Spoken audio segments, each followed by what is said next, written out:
நம் கர்த்தர் ஜீவிக்கின்றபடியினாலே அவருக்குள்ளாய் நானும் நீங்களும் ஜீவிக்கின்றவர்களாக இருக்கின்றோம்.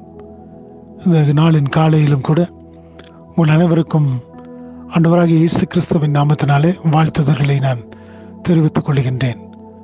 நிச்சயமாய் நானும் நீங்களும் அவரை தெய்வமாக கொண்டிருக்கின்றபடியினாலே பாக்கியம் பெற்றவர்களாக இருக்கிறோம் என்று சொல்லி வேதம் சொல்லுவது போல, இந்த நாளின் காலை வேளையை துவங்கியிருக்கும் பொழுது அவரை நாம் தெய்வமாக கொண்டிருக்கின்றபடியினாலே, அவர் மீது நாம் நம்பிக்கை வைத்திருக்கின்றபடியினாலே, அவர் நம்மை ஒவ்வொரு நாளும் தம்முடைய சித்தப்படி வழி நடத்தி நம்மை பாதுகாத்துக் கொள்ளுகின்றார்.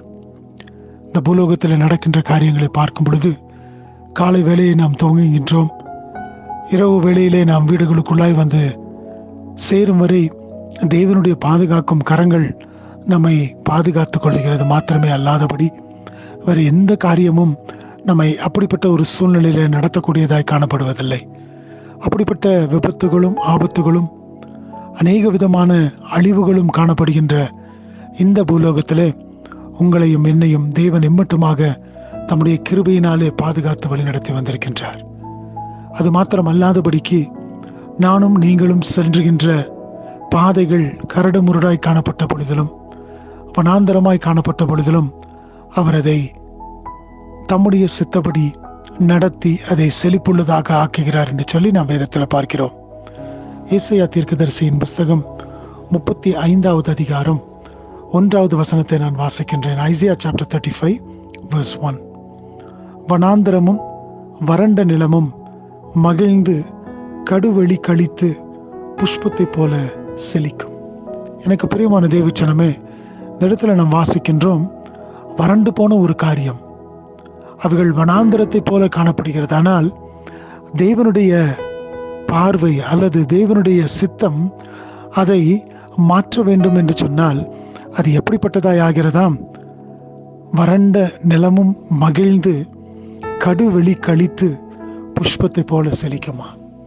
புஷ்பம் எப்படியாக ஒரு நீருள்ள இடத்துல நன்றாக வளருமோ அதுபோல அது வனாந்தரமும் அது அவாந்தர வெளியாய் வறண்ட நிலமாய் காணப்பட்டாலும் கர்த்தர் அதை நோக்கி பார்ப்பார் என்று சொன்னால், கர்த்தருடைய கிருபை அதன் மீது இருக்கும் என்று சொன்னால் அது அப்படியாய் புஷ்பத்தை போல செழித்து வளரக்கூடியதாய் காணப்படுமாம்.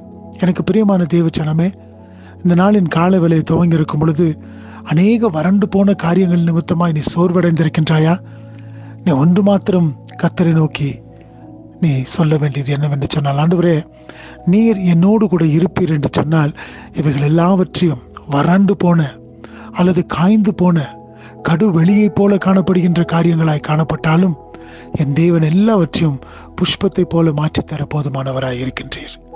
அதை நாம் சொல்லும் பொழுது அவர் மகிழ்ந்து களி கூறக்கூடிய தேவனாக இருக்கின்றார். ஏனென்று சொன்னால் தம்முடைய பிள்ளைகள் அவரை நோக்கி கூப்பிடும் பொழுது அவர்தாமே அவர்களுடைய சத்தத்திற்கு செவி கொடுக்கிற தேவனாய், அவருடைய சத்தத்தை கேட்கின்ற தேவனாக இருக்கின்றார். எனக்கு பிரியமான மகனே, மகளே, அருமையான சகோதரனை, சகோதரியே, இந்த நாளின் காலவேளை துவங்கி இருக்கும் பொழுது உடைய சூழ்நிலைகள் எப்படிப்பட்டதாய் இருந்தாலும் தேவனுடைய கரங்களுக்குள்ளாய் உன்னை ஒப்புக் கொடுக்கும் பொழுது அவர் எல்லாவற்றையும் புஷ்பத்தை போல செழிப்புள்ள ஒரு நிலமாக மாற்றித்தர அவர் போதுமானவராக இருக்கின்றார். அவருடைய கரங்களிலே இந்த நாளை நாம் ஒப்புக் கொடுப்போமா? அவர் உன்னை நடத்த போதுமானவர். துதி, கன, மகிமை எல்லாம் அவருக்கே உரியதாகட்டும். ஆமென்.